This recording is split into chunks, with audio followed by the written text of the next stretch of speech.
ಹಲವು ವರ್ಷಗಳಿಂದ ಅತ್ಯಪರೂಪದ ಉಸಿರಾಟ ಮತ್ತು ಹೊಟ್ಟೆ ನೋವಿನ ಕಾಯಿಲೆ ಕಾಂಜೆನಿಟಲ್ ಹೆಮಿಡಿಯಾ ಪ್ರಾಗ್ಮೆಟಿಕ್ ಏಜೆನಿಸಿಸ್ ಅಂದ್ರೆ ಬಲಗಡೆಯ ತೆಳುಪೊರೆಗೆ ದೇರಳಕಟ್ಟೆಯ ಕಣಚೂರು ಆಸ್ಪತ್ರೆಯಲ್ಲಿ ಯಶಸ್ವಿ ಶಸ್ತ್ರಚಿಕಿತ್ಸೆಯನ್ನು ನಡೆಸಲಾಗಿದ್ದು ದಕ್ಷಿಣ ಭಾರತದಲ್ಲಿ ಇದು ಮೊದಲ ಶಸ್ತ್ರಚಿಕಿತ್ಸೆಯಾಗಿದೆ ಅಂತ ಡಾಕ್ಟರ್ ಎಚ್.ಎಸ್. ವಿರೂಪಾಕ್ಷ ಹೇಳಿದ್ದಾರೆ. ಕಣಚೂರು ಆಸ್ಪತ್ರೆಯಲ್ಲಿ ಸುದ್ದಿಗೋಷ್ಠಿಯಲ್ಲಿ ಮಾತನಾಡಿದ ಅವರು, ಚಿಕ್ಕಮಗಳೂರಿನ 33 ವರ್ಷದ ಮಹಿಳೆಗೆ ಕಳೆದ 10 ವರ್ಷಗಳಿಂದ ಉಸಿರಾಟ ಮತ್ತು ಹೊಟ್ಟೆ ನೋವಿನ ಸಮಸ್ಯೆ ಇತ್ತು.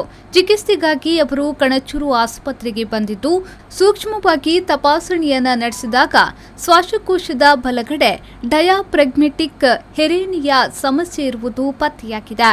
ಈ ಹಿನ್ನೆಲೆಯಲ್ಲಿ ಜೂನ್ 8ರಂದು ಅವರಿಗೆ ಥೊರೊಕೋಟಮಿ ಶಸ್ತ್ರಚಿಕಿತ್ಸೆಯನ್ನ ನಡೆಸಲಾಗಿದೆ.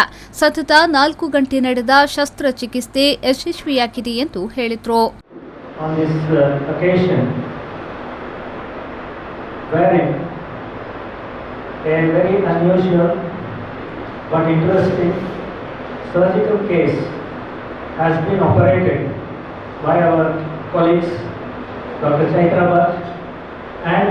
Dr. Likith Rai, who will be sharing their experiences about this particular very rare and interesting case.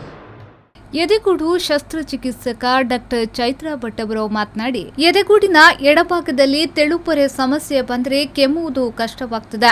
ಇಂತಹ ಸಮಸ್ಯೆ ಎದುರಾಗುವ 70% ನವಜಾತ ಶಿಶುಗಳು 2 ರಿಂದ 3 ವಾರದಲ್ಲಿ ಸಾವನ್ನಪ್ಪುತ್ತವೆ, ಇಲ್ಲವೇ ಗರ್ಭದಲ್ಲೇ ಸಾವನ್ನಪ್ಪುತ್ತವೆ. ಇಂತಹ ಪ್ರಕರಣ ಹಿರಿಯರಲ್ಲಿ ಕಂಡುಬಂದಿರುವುದು ದೇಶದಲ್ಲಿ 2ನೇದಾಗಿದೆ. ಮೊದಲ ಪ್ರಕರಣ ಚಂಡೀಗಢದಲ್ಲಿ ಪತ್ತೆಯಾಗಿತ್ತು.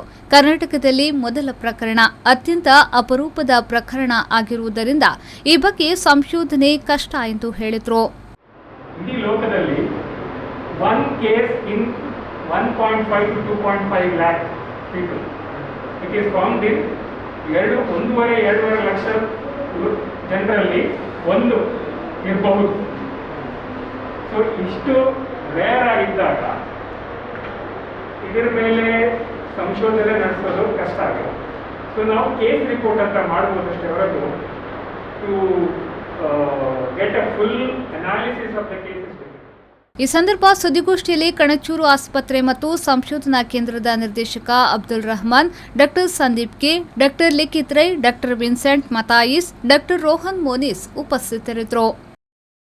ಆರಿಫ್ ಕಲ್ಕಟ್ಟ, ವಿ4 ನ್ಯೂಸ್ 24/7 ದೇರಳಕಟ್ಟೆ.